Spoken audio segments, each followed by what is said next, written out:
As I walk into court today, I've got so many feelings. It's been such a long journey. I never thought this day would come. I want him to go to jail for a very, very, very long time.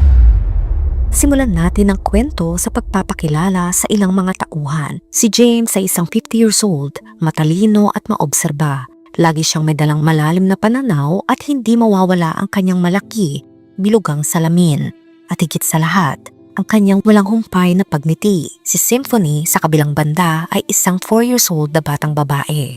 May inosenteng mga mata, mahiyain at laging may matinis ngunit malambing na boses. Siya ang larawan ng pagkabata at kawalang malay. Si Ricky ay isang 8 years old na bata. Formal magsuot ng kanyang kulay abong suit, may maikling mapula-pulang buhok at may kilos na tila laging handa sa anumang hamon. At si Linda, isang matangkad at palingkinitang babae. May tindig ng isang makalumang Ginoo. Lagi siyang nakasuot ng paldang ala dekada 50. Maayos ang buhok na laging nakapusod at may kumpiyansa sa sarili. Sila ay tila mga taong walang ugnayan sa isa't isa. Iba-iba ang edad, anyo, ugali at pananaw sa mundo. Ngunit may isang bagay na nag-uugnay sa kanila. Silang apat kasama ng iba pa na sumatotal ay 2,681 na personalidad ay nakatira sa iisang katawan.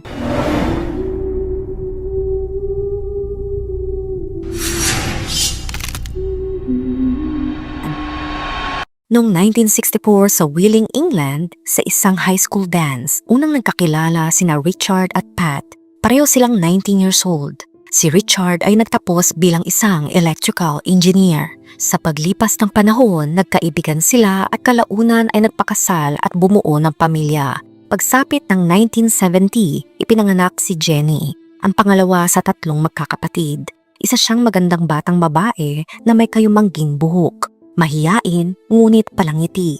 Noong 1974, nagdesisyon ng pamilya na lumipat sa Australia. Umaasang magkakaroon doon ng mas magandang oportunidad sa trabaho at mas mabuting kinabukasan. Habang lumalaki, kapansin-pansin ang pagiging tahimik at mahiyain ni Jenny. Hindi siya laging nakikipag-usap kahit sa sariling ina at bihira siya makipag-ugnayan sa mga kamag-aral. Sa murang edad, natutunan niyang maging invisible. Laging tahimik at ayaw mapansin dahil na rin sa iba't ibang pangyayari na nagbigay sa kanya ng takot. Isang halimbawa nito ay sa paaralan, kung saan napansin ang husay niya sa paglangoy. Walang duda na napakahusay niya rito, kaya't nilapitan pa ng isang guro ang kanyang ama upang hikayatin ang pagsuporta sa talento ng bata. Sa halip na matuwa, pinarusahan siya ng ama dahil lang daw sa pagpapapansin sa eskwela. Maaring nais niyang malaman kung paano pinalaki si Jenny, kung paano ang samahan sa kanilang tahanan, at kung anong klase mga magulang sina Richard at Pat. Ngunit mahirap makuha ang buong detalye dahil pinoprotektahan ng batas sa Australia ang karapatan ng pamilya sa kanilang privacy. Gayunpaman, alam natin na naghiwalay sina Richard at Pat noong 1984. Ngunit bago pa man iyon mangyari, nangyari na ang matinding pinsala. Mula edad 4 hanggang 11, halos araw-araw ay inabuso si Jenny ng kanyang sariling ama. Kahit pa siya ay umiiyak at nagmamakaawang tumigil ito, patuloy pa rin ng ama sa malulupit na gawain. Hindi lang emosyonal, kundi pisikal na sakit ang tiniis ni Jenny. Nagkaroon siya ng mga sugat at matinding paglabas ng pulang likido sa maselang parte. Sa kabila ng lahat, hindi siya pinakinggan at hindi siya tinigilan ng kanyang ama. Sa puntong ito, mas mauunawaan natin kung bakit naging sobrang mahiyain si Jenny. Sa murang edad, pinagharian siya ng takot. Paulit-ulit siyang tinatakot ng kanyang ama na kung magsusumbong siya ay masasawi siya. Minsan sinasabi ng ama na papaslangin ang kanyang ina, kapatid o kahit ang alagang hayop nila. Dahil dito, lubos na natakot si Jenny. Bilang isang maliit at walang kalaban-labang bata, naniwala siyang kayang basahin ng ama ang kanyang isipan, kaya't pinili niyang manahimik at itago ang lahat. Ayon sa mga ulat, hindi man lang nalaman ng ina ni Jenny ang nangyayaring pang-aabuso. Ganito kahigpit ang kontrol ni Richard. Halos araw-araw niyang hinahatid at sinusundo si Jenny sa paaralan. Hindi niya pinapayagang magkaroon ng malayang buhay ang bata. Kahit nasaktan na si Jenny, ni minsan ay hindi siya dinala sa doktor. Ang pang-aabuso ay tumindi sa puntong pati sariling isip ni Jenny ay hindi na niya maaasahan bilang ligtas na lugar. Kapag nangyayari ang masasamang bagay, iniisip na lang niya ang kanyang mga kapatid dahil gusto niyang sila'y protektahan. Minsan inuulit-ulit niya sa kanyang isip ang mga paborito niyang lyrics ng kanta para lamang makalayo sa kasalukuyan niyang nararanasan. Sa ganitong paraan nagsimulang mabuo ang kanyang panloob na mundo. Isang paraan ng kanyang isipan para mabuhay. Dahil dito na-develop niya ang tinatawag na dissociative identity disorder, dating tinatawag na multiple personality disorder. Isa itong komplikadong kondisyon na bunga ng matinding takot. Kadalasan nangyayari ito sa mga batang nakakaranas ng pangmatagalang abuso, lalo na kung walang tumulong sa kanila habang nangyayari ito. Ang kondisyong ito ay isang uri ng mental defense. Hindi basta-basta nagkakaroon nito ang isang tao. Nangyayari lamang ito kapag ang isang bata ay naramdaman na lubos siyang nag-iisa. Walang ligtas na matakbuhan at kailangan niyang humanap ng sariling paraan upang mailigtas ang kanyang sarili. Dahil bata pa si Jenny noon, hindi niya alam na ang isang tao ay dapat iisa lamang ang personalidad. Kaya't nagsimulang lumikha ang kanyang isip ng iba't ibang katauhan na pumalit sa kanya tuwing inaabuso siya. Habang lumilipas ang panahon, patuloy na lumilikha si Jenny ng mga bagong personalidad. Ang ilan sa kanila ay tagapagtanggol para protektahan hindi lang si Jenny kundi pati na rin si Symphony at iba pang nabuo. Bawat isa sa kanila ay may partikular na papel. May sumasalo sa sakit, may nagtatago ng galit, may tagapagtanggol at may tahimik na saksi. Bilang tugon sa matinding karahasan, nagsimulang lumikha ang utak ni Jenny ng iba't ibang personalidad. Ang ilan sa kanila ay kumpleto at malinaw ang pagkatao, habang ang iba ay may pangalan lamang o bahagi ng isang karakter. Ngunit ang lahat ng ito ay may partikular na layunin. May mga personalidad na naatasan para tandaan ng mga amoy, tunog o eksaktong bahagi ng katawan kung saan siya inabuso. Ang mga ito ay lumalabas lamang kapag nagsisimula na ang pang-aabuso at sila ang sumasalo sa alaala para hindi na kailang alalahanin pa ni Jenny ang lahat. Sa ganitong paraan, nagkaroon si Jenny ng tila normal na buhay. Ginamit natin ang salitang tila dahil bagamat dinaranas pa rin niya ang sakit, tila nakakalimutan niya ito. Ang dahilan dahil ang sakit at takot ay iniimbak ng iba niyang personalidad. Hindi ito nangangahulugan na hindi niya naranasan ang pang-aabuso. Nandyan pa rin ito, ngunit may ibang katauhan sa loob ng kanyang isipan na siyang umaako ng lahat para makapagpatuloy si Jenny sa araw-araw na buhay. Sa isang banda, nagsilbing kalasag ang kanyang ibang personalidad laban sa kalupitan ng sarili niyang ama. Kapag nagpapalit ng personalidad ang isang taong may dissociative identity disorder o DID, nagkakaroon ng pisikal na pagbabago sa utak. Ipinakita ng mga pag-aaral na kapag ang isang personalidad ay aktibo habang nakakonekta sa isang EEG or electroencephalogram, ibang brainwaves ang lumalabas kumpara sa karaniwang estado ng utak. Ibig sabihin, bawat personalidad ay may sariling alaala, emosyon at reaksyon ng katawan, literal na parang ibang tao. Ang unang personalidad na nabuo ni Jenny ay si Symphony, isang 4 na taong gulang na batang babae na buo ang pagkatao. Siya ang kumakatawan kay Jenny tuwing siya ay inaabuso. Kapag siya ay nasa harap, si Jenny ay nawawala pansamantala. May isa pa si JJ, ang nagsisilbing tagapagbabala. Kapag nararamdaman niyang papalapit na ang ama, parang sinasabi niya kay Jenny, "Ligtas ka dapat, magtago ka na, paparating na siya." Sa ganitong sandali umaalis ang kamalayan ni Jenny sa katawan at papasok ang ibang personalidad na siyang humaharap sa pang-aabuso. Ang mga sumunod ay ilan sa mga karakter na nabuo sa isipan ni Jenny. Si Symphony, 4 na taong gulang, inosente at siyang madalas na sumasalo sa takot. Si JJ ang tagapagbantay, siya ang nagbibigay ng babala kapag may paparating na panganib. Si Muscles, isang binatilyo, nakahawig ni Billy Idol, matangkad, malakas ang katawan at laging handang protektahan si Jenny. Siya ang panlabas na depensa. Si Volcano, isang matayog at makapangyarihang karakter, nakasuot ng itim na leather mula ulo hanggang paa. May blonde na buhok at handang lumaban kung kinakailangan. Si Ricky, isang 8 years old na bata na lalaki, nakasuot na kulay abo, may maikling pulang buhok at madalas ay tila mas patanda kesa sa tunay niyang edad. Si Judas, isang 11 years old na batang lalaking may pulang buhok. Nakasuot siya ng kulay abo na pantalon na parang uniforme sa eskwela at isang matingkad na berdeng sweater. Si Linda, isang matangkad at payat na babae, suot niya isang paldang sumikat noong dekada 50. Lakaban ng kanyang buhok at may matataray na kilay. Isa siyang maayos at mahinhing personalidad. Si Rick, nakasuot ng sobrang laking salamin, katulad ng ginagamit ng ama ni Jenny. Si Rick ang tagapagpanatili ng kaayusan sa loob ng isipan ni Jenny. Siya ang nagbabantay na dapat ginagawa ng bawat personalidad ang kanilang tungkulin. Kung may isa sa kanila ang ayaw humarap sa pang-aabuso, si Rick ang magsasabing kailangan mong manatili, kailangan mong harapin ito. Sa ganitong paraan, siya ang tumutulong upang mapanatili si Jenny sa likod, ligtas sa pinakamasakit na karanasan. Kahit sa loob ng kanyang sariling isipan, may mga personalidad na nagsisilbing therapist. Tinutulungan nila ang ibang personalidad na nagdadala ng bigat ng sakit, galit, kalituhan at matinding lungkot. Ganito kalalim ang emosyonal na sugat ni Jenny. Kahit sa kanyang panloob na mundo, kailangan niya magbigay ng suporta sa sarili niya. Habang lumalaki si Jenny, naging isa siyang tahimik at laging mapag-isa na babae. Nahihirapan pa rin siya magtiwala sa mga tao. Ilang beses siyang nagtangkang humingi ng tulong. Sinubukan niyang magsabi sa mga guro, sa mga otoridad.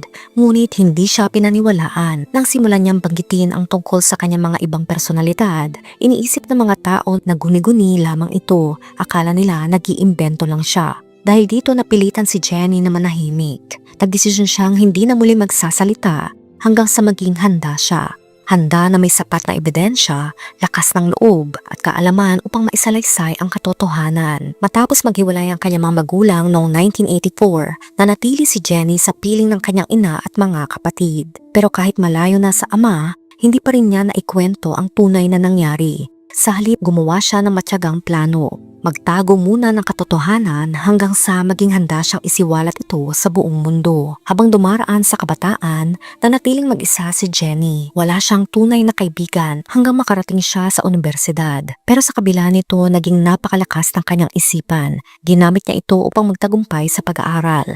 Nag-aral siya ng 18 years, nagtapos siya sa kursong psychology. Nakakuha ng master's degree sa legal studies at criminal justice. At kalaunan ay nagtapos ng PhD na nakatuon sa mga biktima ng krimen. Ang kanyang katalinuhan ay hindi lamang natural, pinalakas ito ng mga personalidad sa loob niya. Kapag napapagod na siya, may ibang personalidad na lumalabas para magpatuloy sa pag-aaral o sa trabaho. Kahit nasasabi natin ang isip ni Jenny ay hindi lang matalino, ito ay ekstraordinaryo. Sa kabila ng lahat ng pinagdaanan, naging sandigan ni Jenny ang kanyang katalinuhan at matibay na kalooban. Dahil sa kahangahangang kakayahan ng kanyang isip, na mas komplikado kaysa sa karaniwan, nagawa niyang humugot ng kaalaman at lakas ng loob na hindi kayang abutin ng marami. Kaya noong 2010, matapos sa mahabang panahon ng paghahanda, nagdesisyon si Jenny na muling lumapit sa mga otoridad at formal na magsampa ng kaso laban sa kanyang ama. Hindi naging madali ang prosesong ito. Marami sa mga investigador ang tumanggi sa kanyang kaso. Sinabing masyadong madilim, masakit pakinggan o hindi kapani-paniwala. Ang iba'y iniisip pa rin na gawa-gawa lamang ang lahat ng kwento ni Jenny. Ngunit may isang tao ang naniwala mula sa simula, si Investigator Paul. Nauunawaan niya ang kondisyon ni Jenny, ang dissociative identity disorder, at tinanggap niya ito bilang makatwirang tugon sa matinding abuso. Siya ang kauna-unang nagpasyang makinig, maniwala at tumulong. Bagamat may mga doktor at opisyal na ngayon ay naniniwala sa kwento ni Jenny, nanatiling hamon ng patunayan ito sa korte. Walang ibang saksi, kundi ang mga personalidad na nabuo sa kanyang isipan. Dahil dito, humingi sila ng tulong sa psychiatrist na si Dr. Blake West sa pamamagitan ng masusing therapy at pagsusuri na tukoy niyang si Jenny ay may humigit kumulang 2,500 na personalidad. Ang ilan dito ay fragmented, nakatalaga lamang sa pag-iimbak ng mga partikular na alaala, habang iba ay buong buo tulad ni na Symphony, Rick, Volcano at iba pa. Sa tulong ni na Detective Paul, Dr. West at mga personalidad ni Jenny, nabuong isang mahigit 2,000 na pahinang ulat na nagdedetalye ng pang-aabusong dinanas niya sa kamay ng kanyang ama. Kahit nasa Australia, bumisita sila sa dating tahanan ng pamilya. Bagamat kaunti lang ang nahanap na pisikal na ebidensya, ang presensya ni Jenny sa bahay na iyon ay sapat upang buhayin muli ang mga alaala. Habang naglalakad sa loob, kusang lumilitaw at nagpapalit-palit ang kanyang mga personalidad. Bawat isa ay nagsasalaysay ng sarili nilang bersyon ng sakit, galit at takot na parang kahapon lang ito nangyari. Bagamat kakaunti ang ebidensyang pisikal na nakuha mula sa bahay, ang katawan ni Jenny ang pinakamalinaw na testigo. Mayroon siyang permanenteng pinsala sa kanyang paningin, panga, bituka at masiselang parte na lahat ay resulta ng paulit-ulit at marahas na pang-aabuso. Kinailangan niyang sumailalim sa malaking operasyon, kabilang na ang pagkakaroon ng permanenteng colostomy bag. Dahil hindi na kaya ng kanyang katawan na dumumi sa natural na paraan, isa itong araw-araw na paalala ng pinsalang iniwan ng kanyang ama. Isa pang masakit na paalala ay ang kanyang salamin. Bata pa lang siya nang simula ng ama na tanggalin ang kanyang salamin tuwing siya ay inaabuso dahil upang hindi niya makita ang paligid ng malinaw. Hanggang ngayon ang pagkawala ng kanyang salamin o ang biglaang paglabo ng paningin ay nagdudulot ng panic at trauma. Agad bumabalik sa isipan niya ang lahat ng masasakit na alaala. Ang mga marahas na ritual na ginawa ng ama kay Jenny ay nag-iwan ng panghabang buhay na takot sa kanya. Hindi siya mahiling magdiwang ng kaarawan, hindi siya komportable sa presensya ng mga lalaki, at hindi niya kailanman magawang magtiwala o magmahal ng lalaki. Para sa kanya, sarado ang pintuan ng pagkakaroon ng romantikong relasyon dahil sa mga sugat na iniwan ng kanyang nakaraan. Nang handa na si Jenny, sinabi ng mga psychiatrist at opisyal na ang tanging paraan para makapagsampa ng kaso ay ang harapin niya ang korte kasama ang kanyang mga personalidad. Isang ideyang noon ay tinuturing na imposible. Dahil sino nga ba ang maniniwala na ang iba't ibang personalidad ng iisang tao ay pwedeng ituring na mga saksi? Alam ni Jenny ang mga posibleng mangyari kapag siya ay tumistigo. Maaring pagtawanan siya, husgahan bilang baliw at sabihing inimbento lang ang lahat. Pero handa rin siyang harapin ang posibilidad na paniwalaan siya ng hukom, ng publiko at ng buong sistema ng hustisya. Sa kabila ng panganib at kahihiyan, nanatiling matatag si Jenny. Bitbit niya ang kaalaman sa psychology, batas at higit sa lahat, ang buo at hindi matinag na alaala na kanyang pinagdaanan. Nang dumating ang araw ng kanyang testimonya, isa-isa niyang pinakilala ang mga personalidad na siyang may hawak na mahalagang alaala. Pinangunahan ito ni Symphony, ang 4 na taong gulang na batang unang nabuo sa kanyang isipan. Dahil hindi kailanman lumaki si Symphony, nanatili ang mga alaala niya na parang sariwa. Parang nangyari lang kahapon. Sa sandaling iyon, naging crime scene ang katawan ni Jenny at ang kanyang testimonya ay naging ebidensyang hindi maitatanggi. Noong 2017, iniharap sa korte sa Australia ang kaso laban kay Richard James, ama ni Jenny. Matapos mapakinggan ang testimonya at ebidensya, ipinag-utos ng hukuman ang extradition ni Richard mula sa United Kingdom pabalik sa Australia kung saan naganap ang mga krimen. Noong 2018, inihatid si Richard na 74 years old noon upang marap sa mga kasong pananamantala, hindi angkop na paggalaw, pang-aabusong sexual at pananakit. Isang judge-only trial ang isinagawa at kakaunti lamang ang pinayagang manood dahil sa matinding nilalaman ng testimonya ni Jenny. Noong February 21, 2019 sa District Court ng New South Wales, humarap si Jenny sa hukuman. Hindi mag-isa kundi kasama ang 6 sa kanyang mga personalidad. Isa-isa silang nagsalita. Ang bawat tanong ng korte ay sinasagot ng partikular na personalidad. Depende kung sinong may hawak ng alaala o karanasan. Dahil ang totoo, hindi kayang alalahanin ni Jenny ang lahat, kaya't sila mismo ang nagsanib puwersa para ilahad ang buong katotohanan. Sa testimonya, si Jenny ay kalmado, matatag at handang magsalita. Sa wakas, matapos ang 38 years ng pananahimik, narinig na ng mundo ang kanyang boses. Ang unang nagsalita sa korte ay si Symphony, ang 4 na taong gulang na personalidad ni Jenny. Sa kanyang inosente ngunit malinaw na tinig, ikinuwento niya ang mga nakakatakot na alaala ng pang-aabuso. Habang nagpapatuloy ang testimonya, isa-isa ring lumitaw at nagsalita ang iba pang mga personalidad ni Jenny. Tumagal ito ng halos 2 oras. Sa puntong iyon, nagdesisyon ng ama ni Jenny na umamin sa lahat ng kasalanan. Hindi dahil sa konsensya, umamin siya dahil ayaw na niyang marinig pa si Jenny o alinman sa kanyang mga personalidad. Ayaw niyang harapin ang sakit at katotohanang siya mismo ang may gawa. Sa halip, pinili niyang tapusin na lang ang lahat para hindi na marinig ang anak niyang minsan pa'y tinignan lang niya ng may pagkasuklam. Matapos ang pag-amin, nagdesisyon si Jenny na isuko ang kanyang karapatang manatiling anonymous. Sa simula, pribado ang kaso para maprotektahan ang kanyang pagkakakilanlan at ng kanyang pamilya. Pero alam ni Jenny kung mananatili itong lihim, ang madidinig lang ng publiko ay isang headline tulad ng isang 74 years old na lalaki hinatulan sa pang-aabuso sa kanyang anak. Walang pangalan, walang muka, walang boses. Kaya pinili ni Jenny na ipakita ang kanyang sarili sa mundo. Gusto niyang makilala ng lahat, hindi lang ang pangalan ng taong gumawa ng karumaldumal na krimen, kundi pati ang mukha ng biktima, ng babae na matapang na lumaban, at ng taong napakaraming taon ng tiniis bago marinig. Gayunpaman nanatiling pribado ang impormasyon tungkol sa kanyang ina at mga kapatid. Kaya kung napansin mong hindi ko nababangkit ang kanilang detalye, ito ay dahil pinoprotektahan pa rin sila ng batas at ni Jenny mismo. Sa pagtatapos ng paglilitis, si Jenny ay muling nagsalita.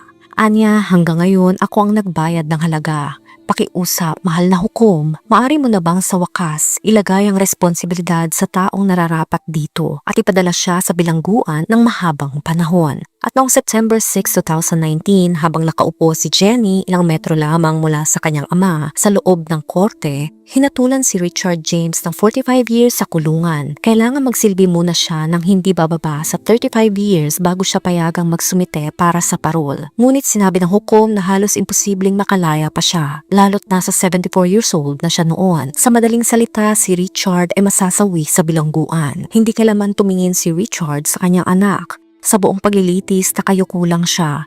Pilit iniiwasan ng mga mata ni Jenny, ang parehong mga mata na tahimik niyang pinahirapan noon. Ngayon ito na ang mga matang nagsalaysay ng katotohanan sa harap ng batas. Ayon sa mga psychologist, si Richard ay walang bahid ng pagsisisi. Ang impresyon ng mga taong nakapanood, isa siyang taong mababa ang moralidad, mapanghamak at malupit. Sa kabila ng katalinuhan ni Jenny at ng kanyang mga nakuhang degree, kabilang na ang PhD sa Criminal Justice, hindi niya magamit ang kanyang propesyon dahil sa mga pisikal at mental na pinsala.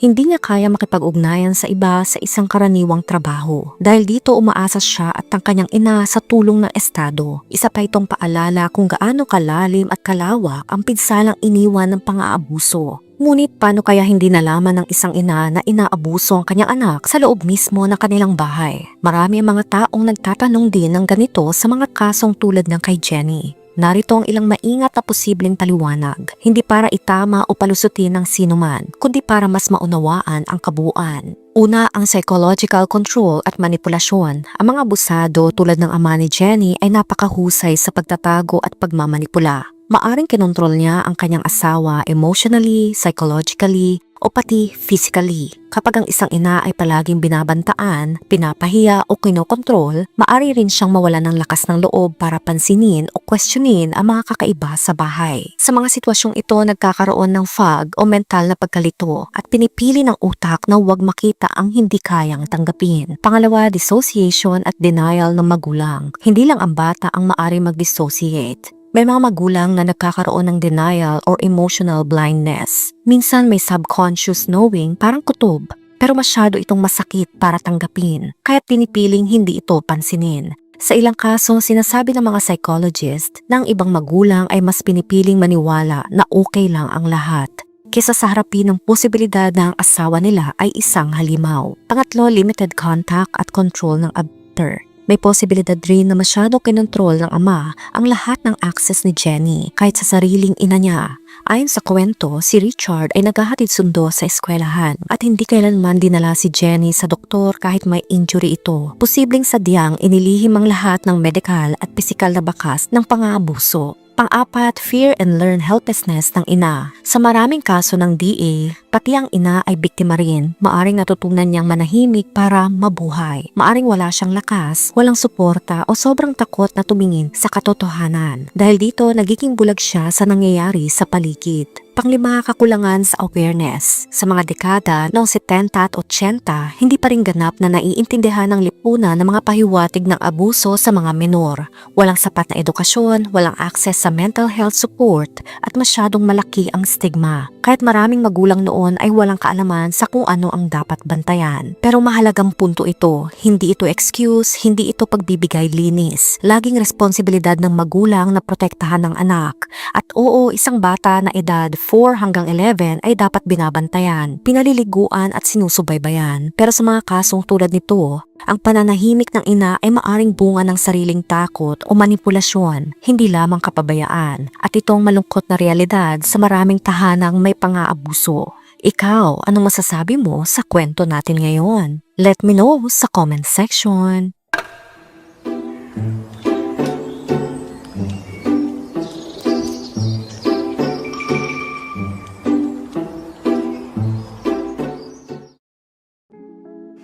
Kung nakaabot ka sa video na ito ay maraming salamat. Huwag kalimutan mag-like, share, subscribe, and turn on the notification. Ingat ka palagi. Ciao!